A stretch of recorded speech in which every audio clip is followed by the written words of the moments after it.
ஒரு பேச்சாளன் பேசுவதற்கு ஏற்ற சபை எதுவென்று கேட்டால் இந்த சபை என்று சொல்லுவேன். ஏனென்று கேட்டால் பெரும் கூட்டத்தில் ஆரவாரங்களுக்கு மத்தியில் உண்மை நசுங்கி போகிறது. திருவிழா கூட்டத்தில் தொலைந்து போகிற ஒரு குழந்தையைப் போல பெருங்கூட்டங்களில் பேச்சாளன் உண்மையை தொலைத்து விடுகிறான். அல்லது பெருங்கூட்டம் உண்மையை விரும்புவதில்லை. இந்த இரண்டுக்கும் மத்தியில் ஒரு பேச்சாளன் உண்மை பேசவும் உண்மை விரும்பிகளாக ஒரு சபையில் நிறைந்திருப்பதும் ஒரு பேச்சாளருக்கு அபூர்வமான நிகழ்வு என்றே நான் நினைக்கிறேன். கைதட்டல்களுக்கு மத்தியில் நசுங்கி போகிற சத்தியங்களை விட மௌனங்களால் உச்சரிக்கப்படுகிற உண்மைகளையே ஒரு பேச்சாளன் அதிகம் விரும்புவார். அப்படி பார்த்தால் கூடத்தில் நிறைந்திருக்கிற நீங்களும் மாடத்தை நிறைத்து கொண்டிருக்கிற மற்றவர்களும் இந்த கவிதைகளை கொண்டாடக்கூடியிருக்கிறீர்கள் என்று நான் நினைக்கிறேன். கடந்த வாரம் சாகித்ய அகாடமி ஒரு இலக்கிய திருவிழாவை சென்னையில் நிகழ்த்தியது. வடகிழக்கு இந்தியாவையும் தென்னிந்தியாவையும் இணைக்கும் முயற்சியாக இரு திசைகளின் படைப்பாளிகளையும் ஒரு புள்ளியில் கூட்டுவித்து ஒரு விழா நிகழ்ந்தது. அந்த விழாவுக்கு வந்திருந்தவர்களின் எண்ணிக்கை 150. நான் செயலாளரை கேட்டேன், மன்னிக்க வேண்டும், இந்த கூட்டம் மிக குறைவு, ஏற்பாடுகள் சரியில்லாமல் போய்விட்டதோ என்று சந்தேகப்படுகிறேன் என்று சொன்னேன். அதற்கு அவர் சொன்னார், இந்தியாவிலேயே சாகித்ய அகாடமி அதிகம் கூட்டம் கூட்டியது சென்னையில் தான் என்று சொன்னார். தாகூர் பிறந்த மேற்கு வங்காளத்தில் நாங்கள் 2000 அழைப்பிதழ்கள் அனுப்புகிறோம். 30 பேர்கள் வந்தால் அதிகம். நாங்கள் டெல்லியில் இலக்கிய விழா நிகழ்த்துகிறோம். 40 பேர் வந்தால் கொண்டாடுவோம். ஆனால் அதிகம் விளம்பரம் இல்லாத இந்த விழாவுக்கு 150 பேர் வந்திருக்கிறார்கள் என்பதே எங்கள் இலக்கியத்திற்கு கிடைத்த வெற்றி என்று அவர் சொன்னார். தமிழர்கள் மட்டும்தான் இன்னும் இலக்கியத்தை கொண்டாடக்கூடிய இடத்தில் இருக்கிறீர்கள். இந்த கூட்டத்தை பார்த்து நான் நன்றி சொல்ல வேண்டும் என்று நினைக்கிறேன். மேடையில் அமர்ந்திருக்கிற பெருமக்களுக்கெல்லாம் வணக்கத்தையும் இங்கே அமர்ந்திருக்கிற பெருமக்களுக்கெல்லாம் நன்றியையும் நான் சொல்ல வேண்டும். ஏனென்று கேட்டால் தமிழர்களின் அன்றாடத்தில் அல்லது சொல்ல போனால் இந்தியர்களின் அன்றாடத்தில் கவிதை என்பது பல பேர் பட்டியலில் இல்லை, அல்லது இருந்தால் கடைசியில் இருக்கிறது. தூய்ப்பதற்கு தமிழர்கள் தயாராக இருக்கிற அளவுக்கு கூட இந்தியாவில் இலக்கியத்தை தூய்க்கிற கூட்டம் குறைந்து கொண்டே போகிறது. இந்த நுகர்வு கலாச்சாரத்தில், உலகமயமாதலில், இந்த உலகத்தின் பெரிய ராட்சச பூதமாகிய தாராளமயமாக்கல் எல்லா மொழிகளையும் தின்று தொலைத்து கொண்டிருக்கிற பொழுது, அந்நிய மொழி வழி கல்வி இந்த நாட்டை ஆக்கிரமிக்க துடித்து கொண்டிருக்கிற போது, கவிஞர்கள் உங்களை போன்ற கூட்டத்தை பார்த்தால் மேகத்தை பார்த்து ஆடுகிற மயில்களைப் போல ஆகிவிடுகிறார்கள்.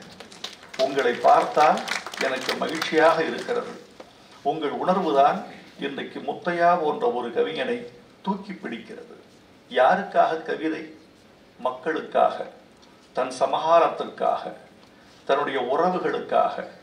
தன் உணர்வு இந்த மண்ணில் புரிந்து கொள்ளப்படுகிறதா என்பதை மட்டும்தான் ஒரு கவிஞன் நேசிக்கிறான். அந்த நேசத்தை நீங்கள் வழங்கி இருக்கிறீர்கள். தமிழர்களின் உணர்வு இன்னும் அற்றுப்போகவில்லை. தமிழ் பற்று இன்னும் பட்டு போகவில்லை. இல்லை என்றால் கீழே கிடந்த திருவள்ளுவரை இங்கே இருந்தே தூக்கி நிறுத்தி இருப்பீர்களா?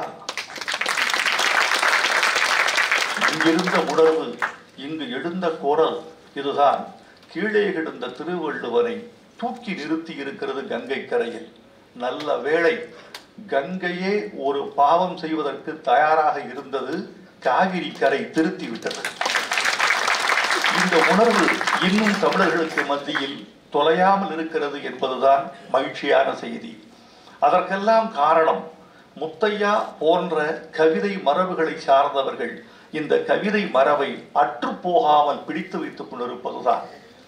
மரபின் மைந்தன் என்ற ஒரு அடைமொழி அவருடைய பெயரோடு ஒட்டி கொண்டது.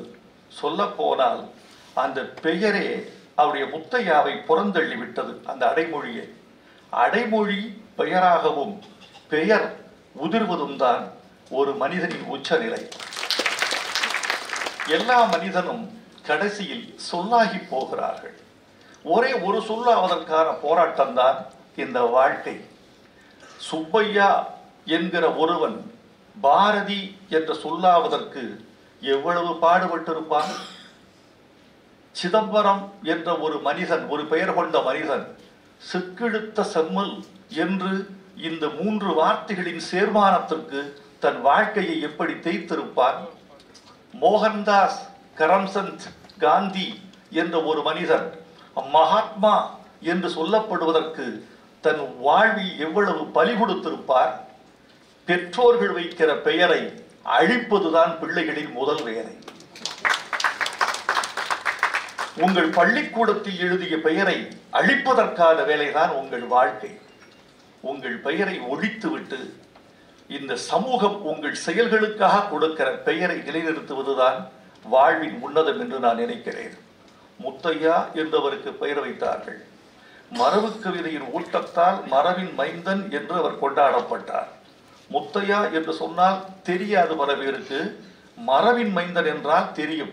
ஏனென்றால் முத்தையா நாட்டில் 1000 பேர் இருப்பார்கள், மரபின் மைந்தன் ஒருவன் தான். நான் நினைத்து பார்க்கிறேன் தோழர்களை, இதில் ஆழமான பத்திரிகையாளர்கள் வந்திருந்தால் இதை குறித்து கொள்ள வேண்டும். ஊடக நண்பர்கள் வந்திருந்தால் இதை பதிவு செய்ய வேண்டும். தமிழ்நாட்டில் 1940களில் புது கவிதைகளின் குரல் கேட்க ஆரம்பித்தது. வால்ட் விட்மன் என்ற ஒரு அமெரிக்க பெருங்கவிஞன், அவன்தான் புது கவிதை லீவ்ஸ் ஆஃப் கிராஸ் என்று தொடங்கி வைத்தவன். அவன் அமெரிக்காவுக்கு போயிருந்த போது நான் நயகராவை பார்ப்பது அப்புறம் இருக்கட்டும், வால்ட் விட்மன் பிறந்த வீடு இன்னும் இருக்கிறதாமே, பார்க்க வேண்டும் என்று போய் அவன் தாய் அவனை பெற்று போட்ட கட்டிலின் மெத்தை இன்னும் இருக்கிறது. அந்த மெத்தையில் நான் விழுந்து விட்டு வந்தேன் கொஞ்ச நேரம். வால்ட் விட்மனை பெற்று போட்ட சூடு, ஒரு புது குழந்தை பிறக்கிற போது அந்த ஒரு உடற்சூடு இருக்கிறது அல்லவா, அந்த உடற்சூடு என் உடம்பில் உணரப்பட்டதா என்று கொஞ்ச நேரம் காத்திருந்தேன். அது ஒரு பிரமையில் உணர்ந்தேன். அவன்தான் வால்ட் விட்மன். அவனுடைய தாக்கத்தில் உலகம் முழுக்கும் புதுக்கவிதை கேட்டபோது 40களில் 50களில் தமிழ்நாட்டிலும் புதுக்கவிதைகள் பிறந்தன. புதுக்கவிதைகள் பிறந்த போது எதிர்த்தார்கள் மரபு கவிதையாளர்கள். இது மொழியை தின்றுவிடும், யாப்பு என்ற செப்பத்தை இது உடைத்துவிடும், வடிவத்தின் அழகை நொறுக்கிவிடும் என்று பயந்தார்கள். அவர்களுடைய பயத்தில் நியாயம் இருக்கிறது. தமிழ் மரபுக்கு ஒரு பெரிய தொடர்ச்சி இருக்கிறது. அகவல் என்றும், விருத்தம் என்றும், கட்டளை கலித்துறை என்றும், பரணி என்றும், பிள்ளைத்தமிழ் என்றும், கலம்பகம் என்றும், வடிவங்களாலும் உள்ளடக்கங்களாலும் தமிழ் மரபு என்பது காலம் காலமாக செழுமைப்படுத்தப்பட்டு வந்திருக்கிறது. திடீரென்று வருகிற ஒரு புது சக்தி இதை உடைத்தெறிந்து விடுமோ, யாப்பறியாத புலவனும் தன்னிடத்தை ஆக்கிரமித்து விடுவானோ என்ற அச்சத்தில் பல பேர் புதுக்கவிதைகள் எதிர்த்தார்கள். அப்படி எதிர்த்த பல கவியர்கள் தமிழ்நாட்டில் எனக்கு தெரியும். அப்படி எதிர்த்தவர்கள் எதிர்த்த 10வது ஆண்டில் புதுக்கவிதைக்கு தாவிவிட்டார்கள், நான் உட்பட. வைகறை மேகங்கள் 72ல் வந்தது. திருத்தி எழுதிய தீர்ப்புகள் 79ல் வந்தது. முத்தையா சொன்ன மலர்களின் கவிதை திருத்தி எழுதிய தீர்ப்புகளில் இருக்கிறது. 79ல் 7 ஆண்டுகளில் நான் மரபு கவிதையை விட்டுவிட்டு புதுக்கவிதைக்கு வந்து விட்டேன். அப்துல் ரஹ்மான் மிகச்சிறந்த மரபு கவிஞர், மீரா மிகச்சிறந்த மரபு கவிஞர், ஈரோடு தமிழன்பன் மிகச்சிறந்த மரபு கவிஞர், மேத்தாவும் மரபு எழுதி கொண்டிருந்தவர்தான். இத்தனை மரபு கவிதையாளர்களும் மரபை விட்டுவிட்டு புது கவிதைக்கு திடீரென்று தாவிவிட்டார்கள். நான் எழுதியிருக்கிறேன் மிடில் ஈஸ்டை பற்றி, அரேபியர்கள் எப்படி மாறினார்கள் என்று. ஒட்டகத்தில் இருந்தார்கள் அரேபியர்கள். பெட்ரோல் கண்டுபிடிக்கப்பட்ட பிறகு ஒட்டகத்தில் இருந்த அரேபியன் செவர்லெட்டுக்கு தாவினான் என்று எழுதினேன். 2 வீலர் கூட மாறலாம். உடனே ஒட்டகம், அடுத்து செவர்லெட்டு தான். இடையில சைக்கிள், ஸ்கூட்டர் எல்லாம் கிடையாது. எப்படி மரபு கவிதையிலிருந்து சட்டென்று புதுக்கவிதைக்கு தாவினார்கள், நான் உட்பட. அது குறையாகவும் இருக்கலாம், நிறையாகவும் இருக்கலாம். அதை சொல்லவில்லை. எனக்கு தெரிந்து மரபு கவிதை எழுத வேண்டும் என்ற முத்திரையோடு பிறந்தவர்களில் புதுக்கவிதைக்கு இன்னும் மாறாமல் இருக்கிற மிகச் சிலரில் முத்தையா ஒருவர் என்பதுதான் அவருக்குள்ள சிறப்பு. ஏனென்றால் மரபுக்கு அவ்வளவு சிறப்பு இருக்கிறது. மரபு கவிதை தோழர்களே, இங்கு அறிவார்ந்த பெருமக்களும் ஆசிரியர்களும் விமர்சகர்களும் தமிழ் என்னும் கடலுக்குள் தரைவரைக்கும் போனவர்களும் இருப்பீர்கள் என்ற நம்பிக்கையில் நான் சில பேச வேண்டும் என்று ஆசைப்படுகிறேன். மரபு என்பது தமிழர்கள் கண்டுபிடித்த மிகப்பெரிய ஒலி ஒழுங்கு. அதில் ஒரு கட்டுமானம் இருக்கிறது. கவிதை என்பது பாடப்படுவது என்பதுதான் மரபு. இனி இவர் கவிதை பாடுவார் என்றுதான் அறிவிப்பார்கள். கவிதை வழங்குவது வேறு, பாடுவது வேறு. கவிதை என்பது இசைகூட்டப்பட்டது. அந்த இசைகூட்டப்பட்ட கவிதை மேடையிலே பாடப்படும்.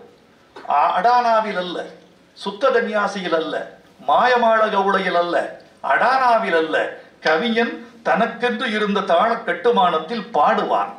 அதற்கு பெயர் பாடுதல். அந்த பாட்டுக்கான கட்டமைப்பை ஒலி ஒழுங்கு செய்வதுதான் யாப்பு. யாப்பு என்பது சொற்களுக்கான கட்டுமானம். யாப்பு என்பது ஒலிகளின் விஞ்ஞானம். அந்த ஒலிகளின் விஞ்ஞானத்தை தான் சரியாக செய்திருக்கிறார்கள் தமிழர்கள் மட்டுமல்ல, உலகத்தின் எந்த கலை இலக்கிய வடிவத்திலும் யாப்பு என்பது ஒரு வடிவத்துக்கானது. சற்றென்றாயினும், செயிர்த்தென்றாயினும், உற்றென்றாயினும் உய்வின்று மாதோ பாடுனர் போல கைதொழுதேத்தி இறந்தன்றாக வேண்டும் புலந்தார் மண்டவர் கடக்கும் தானை திந்தேர் வளவர் கொன்ற கூற்றே. இது ஒரு புறநானூற்று பாட்டு. பொருள் தெரிய வேண்டும் என்ற அவசியம் இல்லை. பொருளை சொல்லி உங்கள் பொழுதை கிழிக்க நான் தயாராக இல்லை. எனக்கு தேவையானது இந்த ஒலி கட்டுமானத்தில் இருக்கக்கூடிய சப்தக்கூட்டில் இருக்கக்கூடிய ஒழுங்கு. இந்த ஒழுங்கில் எனக்கு நினைவாற்றல் வருகிறது. செற்றென்றாயினும் மோன என்ன, செயற்தென்றாயினும் எதுக என்ன, உற்றென்றாயினும் மோன என்ன, உய்வின்று மாதம். அப்படி மோனைக்கும் மூளைக்குமான விஞ்ஞான உறவை சரியாக கண்டறிந்தவன் தமிழ் யாப்பு எழுதியவன். வெண்பா வருகிறான். தூம கண்ணகியும் கோவலனும் இன்பம் துய்த்தார்கள் என்பதை இளங்கோவடிகள் சொல்லுகிறார். சொல்றான், கண்ணகி ரொம்ப நகை போட்டுட்டு இருந்தார், கலட்டவே நேரம் இல்ல, ஓடி போயிட்டான். ரொம்ப பேர் சொல்லுவாங்க கிண்டலா, கண்ணகி ஒரு பெரிய கற்புக்கரசி, ஒரு இல்லக்கிழத்தியாக இருக்கிறவள் கணவனுக்கு ஒரு தோழமையாக இருக்க வேண்டாமா? அவளுடைய தனிப்பட்ட விருப்பங்களை எல்லாம் படுக்கை அறையில் காட்டலாமா? அவன் கலை வெறியன், இவளிட கலை இல்லை, கலை இல்லாதவளை விட்டு போயிட்டான். தப்பான கருத்து. இதை இளங்கோவடிகள் உடைக்கிறார். 2 பேரும் இன்பம் துய்த்தார்கள், கோவலனும் கண்ணகியும். இது யாப்புல சொல்றான். 2 பாம்புகள் ஒன்றை ஒன்று பின்னி பிணைந்தது போல அவர்கள் இன்பம் துய்த்தார்கள். விடிந்தால் உலகம் அழிந்து விடும் என்ற நிலையாமையை கண்டவர்கள் போல.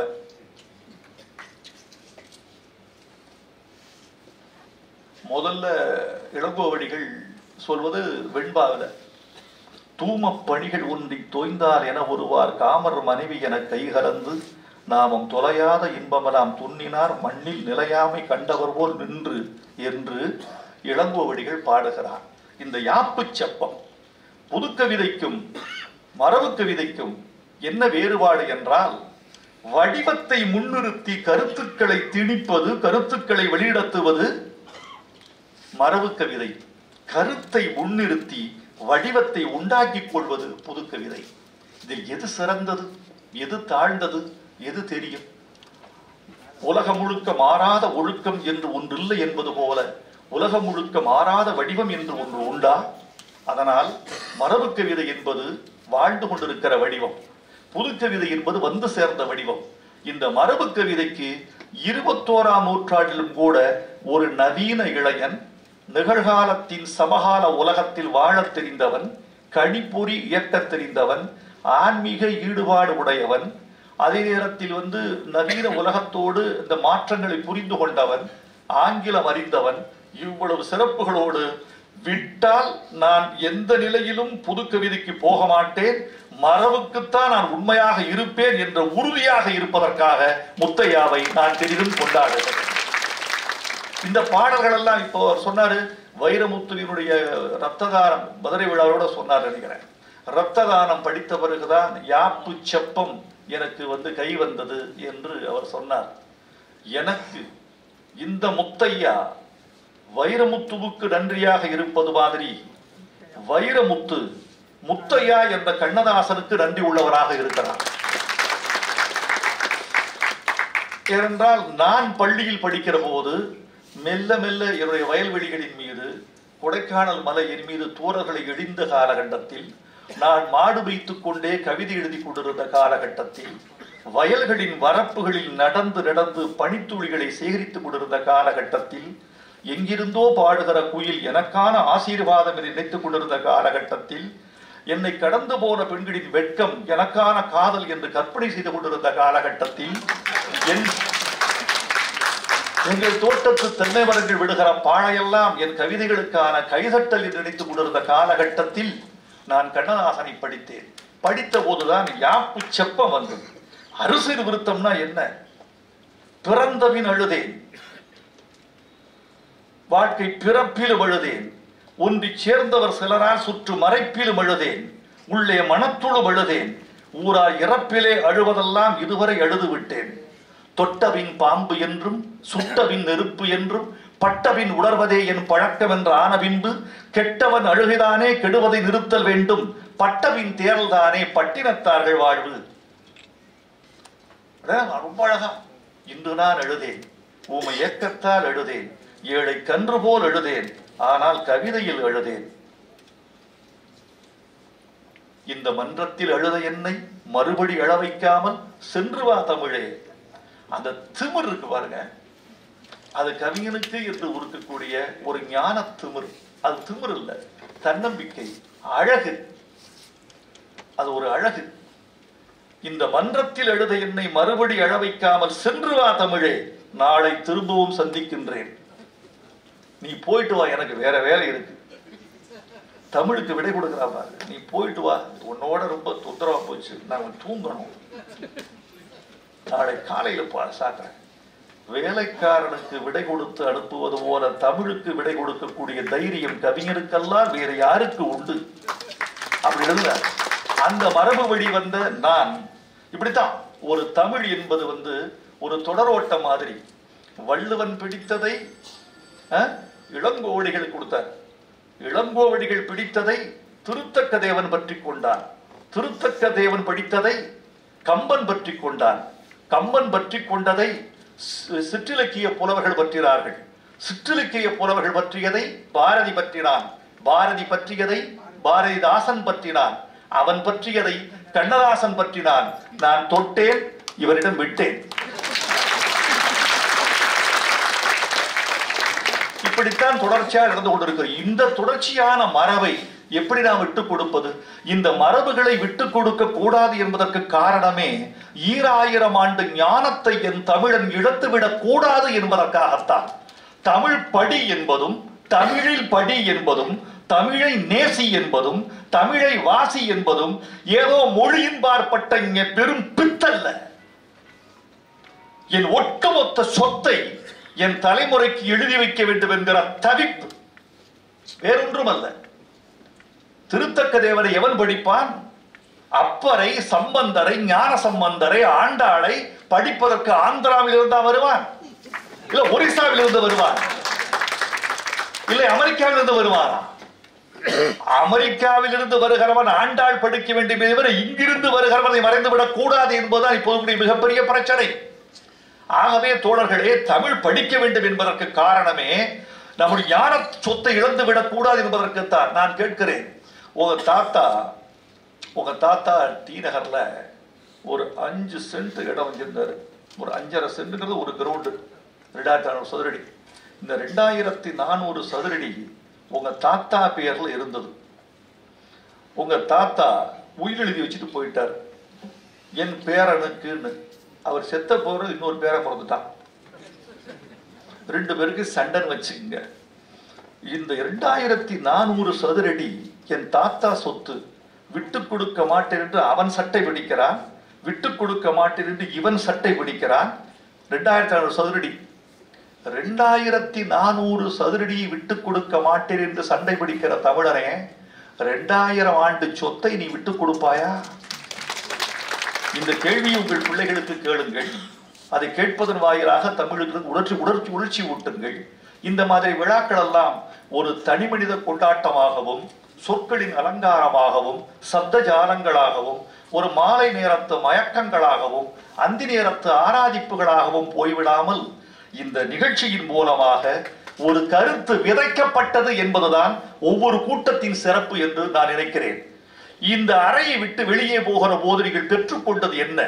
இந்த இணை வெளி என்கிற இந்த முத்தையாவின் கவிதையை பெற்றுக்கொள்வது, வீட்டில் சென்று படிக்க, இந்த மேடையில் ஒலிபெருக்கிக்கு முன்னால் நீங்கள் கற்றுக்கொண்டது என்ன என்று எழுதி கொண்டு போனால்தான் அந்த கூட்டத்துக்கு வெற்றி. இல்லை என்றால் நீங்கள் பெருந்தவறு செய்கிறீர்கள். இந்த கூட்டத்தை நான் எப்படி மதிக்கிறேன் தெரியுமா? இந்த கூட்டம் 6 மணிக்கு தொடங்குவது என்று அறிவிக்கப்பட்டது. 6:10க்கு தொடங்கியது. இப்போது மணி 8:10, 2 மணி நேரம் ஆக போகுது. நான் இன்னும் ஒரு 10 நிமிடத்தில் முடித்து விடுவேன். 8:15, 8:20 இந்த விழா முடிந்துவிடும். இந்த விழாவுக்கு நீங்கள் வந்தபோது, உள்ளே நுழைந்த போது மணி 5 அல்லது 5:10, 5:30, 5 மணி. வீட்டை விட்டு புறப்படுகிற போது உங்கள் நேரம் 3:30. 3:30க்கு புறப்பட்ட நீங்கள் 8:30க்கு விடைபெறுகிறீர்கள். 5 மணி நேரம். வீட்டுக்கு செல்கிற போது 10:30. 8 மணி, 6 முதல் 8 மணி நேரத்தை இந்த விழாவுக்காக செலவழித்தீர்கள். என்ன அர்த்தம் தெரியுமா? உங்கள் ஆயுளி 8 மணி நேரத்தை தமிழுக்கு கொடுத்திருக்கிறீர்கள் என்றார். இந்த 8 மணி நேரத்தை கொடுத்தீர்களே, பெற்றது என்ன என்று கற்றுக்கொண்டு போவதுதான் ஒரு விழாவினுடைய வெற்றியாக நான் நினைக்கிறேன். இங்கே பேசிய பெருமக்கள் எல்லாம் என்ன அழகாக பேசினீர்கள். நீங்க இவ்வளவு நல்லா பேசுவீங்கன்னு தெரியாதுமா எனக்கு. சௌமியா ரொம்ப அழகா பேசுறாங்க, ரொம்ப நல்லா பேசுறாங்க. உங்க குரல் ரொம்ப நல்லா இருக்கு. சங்கீதம் பாடக்கூடிய குரலில் நீங்கள் தமிழ் பேசுகிறீர்கள். எனக்கு வாணிஜியரம் அம்மா பேசுற அப்படி இருக்கும், அப்படி இருக்கு. அவங்க பேசும்போது அதுல ஒரு சங்கீதம் இருக்கும். நான் அப்படி சுரம் பிரித்துக் கொள்வோம். என் அருமை நண்பர் சிவராமன் என்னுடைய நண்பர் ஏகாக்கோ சுப்பிரமணியம் கோயம்புத்தூர்ல எனக்கு ஒரு தொலைபேசியில் பேசினார். நான் ஒரு குறுந்தட்டு அனுப்பி வைக்கிறேன், ஒலித்தட்டு கேட்க முடியுமா? நீங்க அனுப்பிச்சா முக்கியமா தான் இருக்கும், அனுப்பிச்சு விடுங்க. ஒரு வாரம் என் கார்லயே இருந்தது. சும்மா நான் இந்த சாலைகளில் என் ஆயுள் தொலைவதை நான் அனுமதிப்பதில்லை. மனிதர்கள் சாலைகளில் தொலைத்த ஆயுள் தான் அதிகம். சாலைகளில் பிறவியே தொலைத்து விடுகிறார்கள் பலர். இந்த கிருஷ்ணகிரியில ஒரு விபத்து, கேட்கும் போதே உடம்பு நடுங்குகிறது. இதெல்லாம் பார்த்துதான் நாங்க மதுவுக்கு எதிராக குரல் கொடுக்கிறோம் தோழர்களே. என்ன தெரியுமா? நாட்டில் நடக்கக்கூடிய 44 முதல் 67 விழுக்காடு விபத்துகள் மதுவினால் நேருகின்றன என்று புள்ளி விவரம் சொல்லுகிறது. இதான் அடிப்படை. நீங்க போய் யாரையும் மோதுறதில்ல தெரியுமா? நீங்க நினைப்பீங்களா, முட்டணும் நினைப்பீங்களா? யாரையாவது முட்ட வேண்டும் என்று சத்தியம் செய்து கொண்டா வீட்டை விட்டு வெளியேறுகிறீர்கள்? இல்லை அல்லவா? எப்படியோ அப்படியே நொறுங்கி போய் கிடக்குது. தமிழருடைய ஒரு உயிர் போகிற போது துடிக்குது. எல்லா உயிரும் ஓர் உயிர் தான் என்பது தெரிகிறது. இருந்தாலும் தமிழன் என்கிற போது என் பக்கத்து வீட்டுக்காரர் என்ற உணர்வு வருகிறது. இதான உண்மை, இதான உண்மை. ரொம்ப துடிப்பா இருக்கிறது. சொல்ல வந்தேன். இப்படி அந்த சாலைகளில் நான் போற போது ஒன்று ஒரு பாடல் கேட்போம், அல்லது பாடல் எழுதுவோம், அல்லது முக்கியமான முடிவுகளை நாம் காரில் தான் எடுக்கிறது. முக்கியமான தொலைபேசிகள்லாம் காருக்குள்ளதான். அப்படி இவருடைய உரையை கேட்டேன். சிவராமன் அனுப்பி ஒளித்தட்டு உரை. ரொம்ப நாளைக்கு பிறகு நான் தொலைபேசியை நிறுத்திட்டு இந்த உரையை கேட்ட போது எனக்கு தோன்றியது, பரவாயில்லை, தமிழர்கள் அறிவியல் ரீதியாக சிந்திக்க தொடங்கிவிட்டார்கள் நினைச்சேன். சும்மா ஆன்மீக ரீதியாக, அப்படி வர்த்தக ரீதியாக, ஒரு பொழுதுபோக்கு ரீதியாக சிந்தித்த தமிழர்கள் இன்று அறிவியல் ரீதியாக சிந்திக்க தொடங்கிவிட்டார்கள். தமிழன் மேம்படுவான் என்ற நம்பிக்கை சிவராமன் பேச்சு கேட்டபோது அதுக்கு வந்தது. சிவராமனை நாமெல்லாம் கொண்டாடணும், இதெல்லாம் வளர்க்கணும். சிவராமனை நீங்க வளர்த்து விட்டால் ஒரு சமூகத்துக்கு கருத்து கிடைக்கும், ஒரு சமூகத்துக்கு ஒரு வாழ்வியல் உண்மை கிடைக்கும், வாழ்வியல் நெறிமுறை கிடைக்கும். ரொம்ப மகிழ்ச்சி. நான் உண்மையை சொல்றேன், நான்லாம் கம்பங்கூழ் குடிச்சு வளர்ந்தவர்கள். சாமச்சோறு, கம்பங்கூழ், காண ரசம்னு சொல்லுவாங்க அம்மா. காணம்னா கொள்ளு, கொள்ளுக்கு தான் காணம்னு பேரு. அது கருங்கொள்ளு வெள்ளக்கொள்ளு ரெண்டு இருக்குது. கருங்கானம் வெள்ளக்கானம் ரெண்டு இருக்கு. கல்லுப்பயிர்னு இருந்தது. அது அந்த ஒரு மூட்டையை நகர்த்த முடியாது நீங்க, அந்த வெயிட். எங்க தாத்தா இப்படி எறிவாரு, நான் நகர்த்த கூட இல்லைனா. அந்த கல்லுப்பயிர் இதை சாப்பிட்டு தான் வளர்ந்தோம். நகரத்து வாழ்க்கையில் கெட்டு போன இந்த உணவை கூட தாங்கியது என்னுடைய கிராமத்து உணவு தான் இன்னைக்கு வரைக்கும். இந்த நகரத்து காற்றையும் நகரத்து நீரையும் நகரத்து உணவையும் கூட செறித்துக் கொள்ளக்கூடிய ஆற்றலை என்னுடைய கிராமத்து உணவு கொடுத்தது. இன்னும் அப்படித்தான் இருக்கு. இன்னும் காலையில் கம்பங்கூழ் குடிக்க ஆசையா தான் இருக்கு. அது வெங்காயத்தை வெட்டி போட்டு ஒரு சின்ன பச்சை மிளகா, அது நாக்குல எப்படா சிக்கும்னு தொழாவும் நாக்கு. அது நாக்குல சிக்குகிற போது முந்திரி பருப்பு தேடக்கூடாது, பச்சை மிளகா தேடணும். பச்சை மிளகா என்பது நல்ல காய்கறி, அது ஒதுக்காதீங்க. பச்சை மிளகா என்பது வெஜிடபிள், அதை சாப்பிடலாம். டாக்டர் கேட்டு அப்படி நல்ல நல்ல ஒரு சொற்பொழிவு. இந்த மேடையில எனக்கு ரொம்ப மகிழ்ச்சி முத்தையா. இந்த விழாவின் வெற்றி என்பது உங்களை தவிர எல்லோரும் மனசு விட்டு பேசினார்கள். ஏன் இதை சொல்ற தெரியுமா? கவிஞர் என்ன சொன்னாலும் ஏற்றுக்கொள்கிறேன்னு சொன்னாரு. இல்ல, அவர் நகைச்சுவைக்காக சொல்லுகிறேன். ஒரு பாராட்டு விழாவில் அந்த பாராட்டு பெறுகிறவன் மட்டும் பேச முடியாது. நான் ரொம்ப அனுபவிச்சிருக்கேன். அதை பாராட்டு பெறுகிறவன் பேசவே முடியாது. அது கல்யாண மாப்பிள்ளை எப்படி பந்தி வைக்க முடியாதோ, அவன் பந்தி எல்லாம் வேற, பந்தி வைக்க முடியாதோ அப்படி ஒரு பாராட்டு பெறுகிறவன் பேச முடியாது. அவர் நேரத்தை குறைத்துக் கொண்டார் என்பதை விட போதும், நன்றி சொன்னா போதும் நினைச்சிருக்காரு. எல்லாரும் அழகான பேச்சு, பிரமாதமும் பேசினாங்க. அம்மா பர்வீன் சுந்தர் நல்லா பேசுறாரு, குமார் ரொம்ப அழகா பேசிட்டார். இன்னைக்கு தியாகராஜா நல்லா ரொம்ப அற்புதமா வரவேற்புரை. தியாகராஜா இந்த கோட்டு கபாலிக்கு முன்னாலேயே கோட்டு போட்டது நீங்க தான் நினைக்கிறீங்க. உங்களை பார்த்துதான் ரஞ்சித் காப்பிடிச்சு ரஜினிக்கு போட்டு படம் ஓடிட்டு இருக்கு. இந்த அறிவா சங்கத்தை காரணம் இது இப்படித்தான். குளிக்கும் போது கூட தொழில்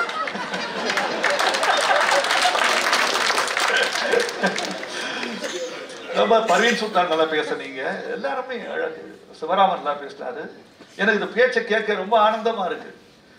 எனக்கு அப்படி உட்கார்ந்து கேட்டா இன்னும் மகிழ்ச்சியா இருக்கும். நம்ம தமிழர்கள் நிகழ்காலத்தில் என்ன அழகாக பேசுகிறார்கள், எவ்வளவு படிக்கிறார்கள், எவ்வளவு சிந்திக்கிறார்கள். ஒரு புதிய தலைமுறை உருவாக வேண்டும் என்று நான் தவிக்கிறேன்.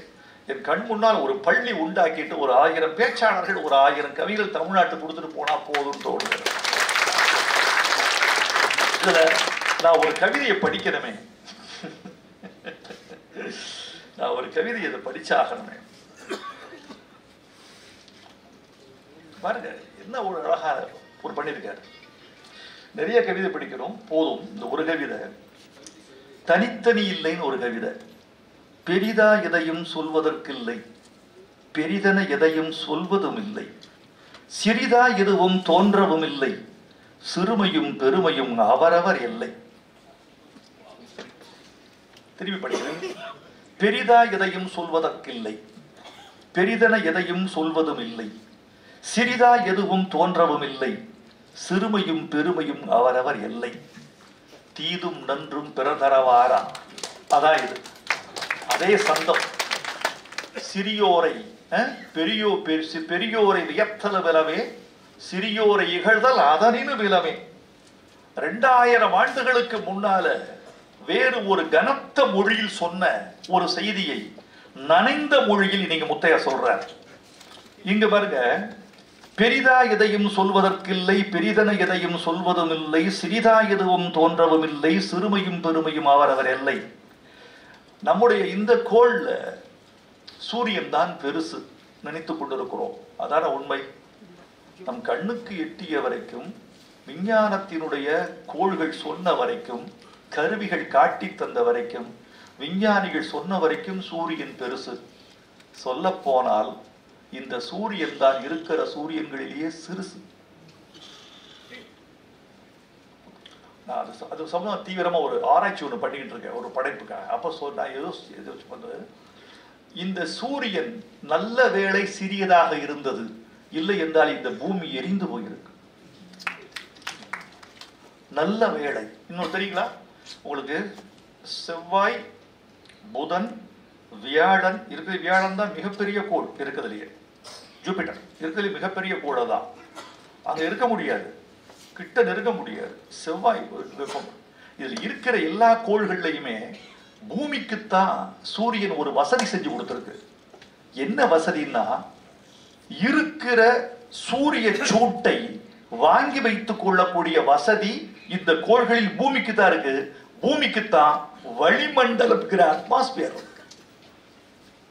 ரொம்ப கிட்ட இருந்தா வச்சுக்க எரிந்து போயிருக்கும். ரொம்ப தூரத்தில் இருந்தா ஒரு பனிக்கோளமாக உறைந்து போயிருக்கும் ஒரு கோள். தூரத்தில் இருந்தால் உறைந்து போதல், பக்கத்தில் இருந்தால் எரிந்து போதல். அணுகாது அகலாது தீக்காய்வது பூமி என்கிற கிரகம் மட்டும்தான். இது பெருசு. சூரியன் பெருசு இல்ல. இதை விட பெரிய சூரியன்கள், கோடி சூரியர்கள் இருக்கு. கோடி கோடி சூரியன் இருக்கு. இதுல வந்து இந்த பூமிங்கிறது மிகப்பெரிய சின்ன துகள். இந்த துகளில் வந்து ஆசியா ஒரு சின்ன துகள், அதில் இந்தியா மிகச் சின்ன துகள், அதில் நீங்களும் நானும் துகள்களின் துகள்கள். இவ்வளவுதான். இதுல பெருமைப்பட்டுக் கொள்வதற்கு ஒன்றுமே இல்லை. இருக்கிற காலத்தில் மனிதர்களை நேசிப்பது மட்டும்தான், மனிதர்களுக்கு நன்மை செய்வது மட்டும்தான், ஒருவரை ஒருவர் மதித்தல் மட்டும்தான் மனித வாழ்க்கை என்று தோன்றுகிறது. அதற்கு இந்த கவிதைகள் தான் துணை இருக்கின்றன. இந்த கவிதை வேறு எப்படி சொல்ல முடியும்? பொதுவா எதையும் சொல்வதற்கில்லை, பொதுவென சொல்பவை பொதுவும் இல்லை. நதி நிலம் கடல் எதுவும் நமக்கென இல்லை, நாம் இல்லாமலும் நதி நிலம் இல்லை. இது அழகு. இந்த பூமியில் எவரும் இல்லாமல் நான் இருவரும் காதல் செய்வோமான்னு கண்ணாசன் ஒரு கேள்வி கேட்டாரு. அதுக்கு பதில், இந்த பூமியில் ஒருவரும் இல்லை என்றால் நம் காதலின் பெருமை யார் அறிவார்? அதாவது நண்பன் சொன்னா, சார் வீடு கட்டி ரொம்ப பிரயோஜனம் இல்லை சார். என்ன? ஏன்? கிரக பிரவேசம் பண்ணிட்டேன் சார், வீடு கட்டி பிரயோஜனம் இல்லை சார். என்ன சார்? பொறாமப்பட ஒருத்தனும் அல்ல சார். உங்களை கொண்டாடவும், உங்களை துண்டாடவும், உங்களை வந்து மேன்மை செய்யவும், இழிவு செய்யவும் மனித கூட்டம் வேண்டும். இந்த மனித கூட்டத்தில் இந்த உணர்வலைகளால் தான் நம்முடைய சுழற்சி இருக்கிறது.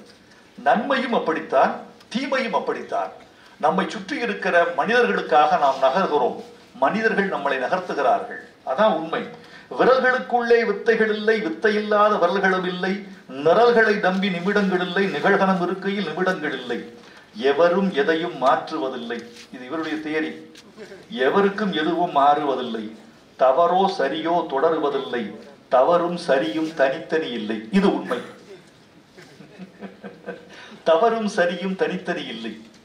நான் கேட்டேன், இந்தியனை புரிந்து கொள்ளவே முடியவில்லைன்னு சொன்னேன். நான் ஒரு கேள்வி, ஏன் அப்படி சொன்னாங்க?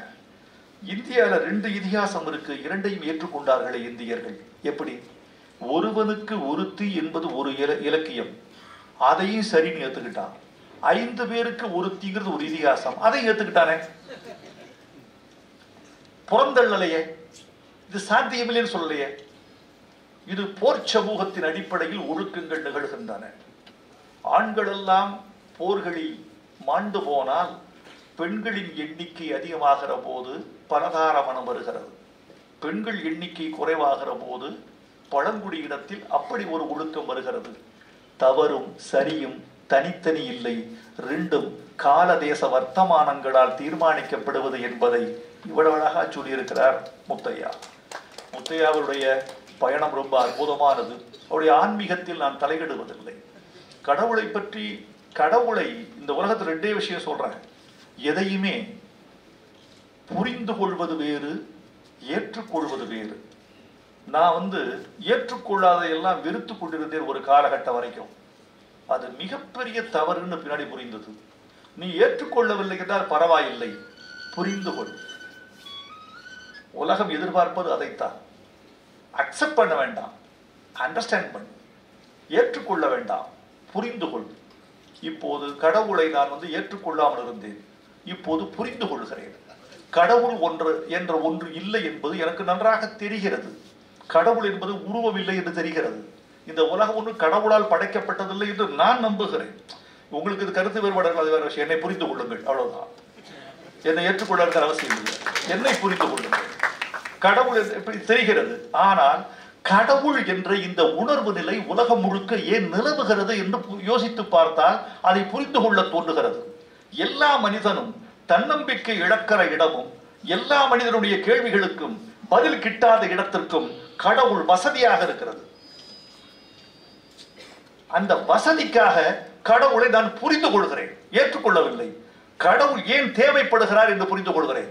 ஜெயகாந்தனும் நானும் ரொம்ப தீவிரமா பேசிட்டு இருந்த போது நான் கேட்டோம், இருக்கட்டும்ங்க, நான் கேட்டேன், கடவுளின் தேவைதான் என்ன?